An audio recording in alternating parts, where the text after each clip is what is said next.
বন্ধুরা, ইলিশ মাছের ডিম দিয়ে পালং শাক বেগুন ভাজা বাড়িতে কোনোদিন বানিয়েছো কি? যদি না বানিয়ে থাকো তাহলে আমার সঙ্গে থাকো, দেখো আমি কিভাবে বানাচ্ছি। আমি পালং শাক বেছে ধুয়ে কেটে ভালো করে ধুয়ে নিয়েছি।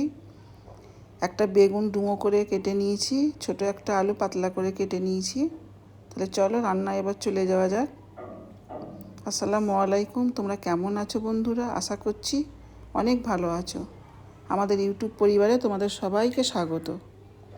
দেখো কড়া বসিয়ে দিয়েছি, কড়াতে আমি অল্প একটু সর্ষের তেল দিয়ে দিলাম। এবার সর্ষের তেলে 1/2 চামচ মতো 5 ফোড়ন দিয়ে দেবো। তারপর দিয়ে দেবো 2টো চেরা কাঁচা লঙ্কা, দিয়ে একটু নাড়াচাড়া করে নেব। এবার দিয়ে দেবো কুচনো 1 মুঠো পেঁয়াজ। স্কিপ না করে বন্ধুরা পুরো ভিডিওটা দেখবে। এবার পেঁয়াজটা আমি হালকা নাড়াচাড়া করে হালকা ভেজে নেব। তোমরা যারা বন্ধুরা আমাদেরকে ভালোবেসে সাপোর্ট করে আমাদের পাশে আছো, তোমাদের জন্যে অন্তর থেকে অনেক ভালোবাসা দোয়া রইল। দিয়ে দিলাম কাটা বেগুন আর আলুটা। এটা দিয়ে একটু ভাজবো আমি। পেঁয়াজের সঙ্গে আলু বেগুনটা ভেজে নেব। তোমাদের যদি রেসিপিটা ভালো লেগে থাকে লাইক কমেন্ট শেয়ার করে দিও। পালং শাকটা দিয়ে দেবো। বেগুনটা ভালোভাবে ভাজা হয়ে গেছে, বেগুন আলু। আমি কিন্তু এই রান্নাতে কোনো পানি দেব না। পালং শাক থেকে যে পানিটা বেরোবে এতেই সব কিছু সিদ্ধ হয়ে যাবে।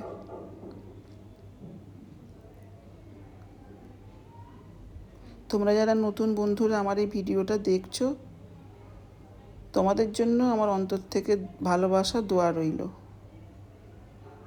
স্বাদ অনুযায়ী নুন দিয়ে দিলাম, অল্প একটু হলুদের গুঁড়ো দিয়ে দিলাম, দিয়ে আবার একটু নাড়াচাড়া করব।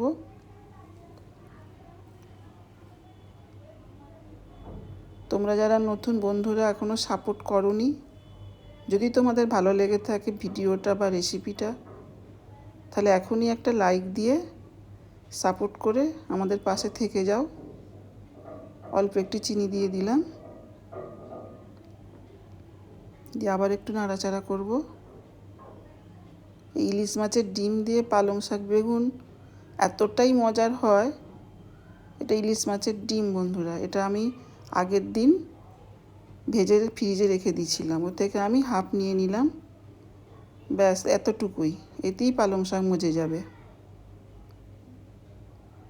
এতটাই মজার হয় বন্ধুরা এই ইলিশ মাছের ডিম দিয়ে পালং শাক বেগুন ভাজা, মুখে বলে বোঝানো যাবে না। তবে এটুকুই বলতে পারি, তোমরা একবার হলো বাড়িতে বানিয়ে খাবে, তারপরে স্বাদ বুঝতে পারবে কতটা স্বাদের হয় এটা। অল্প একটু পোস্ত দিয়ে দিলাম। এবার ভাজা বাদাম খোসা ছাড়ানো দিয়ে দিলাম, দিয়ে আবারও একটু নাড়াচাড়া করব।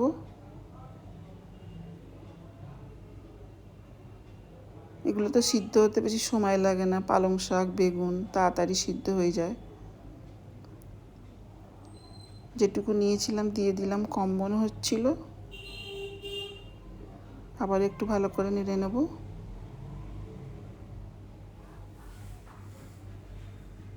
দুর্দান্ত হয় বন্ধুরা, একবার ট্রাই করে দেখবে।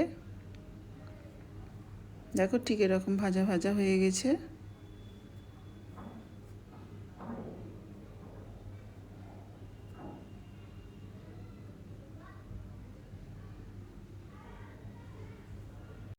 তৈরি হয়ে গেছে বন্ধুরা ইলিশ মাছের ডিম দিয়ে পালং শাক বেগুন ভাজা।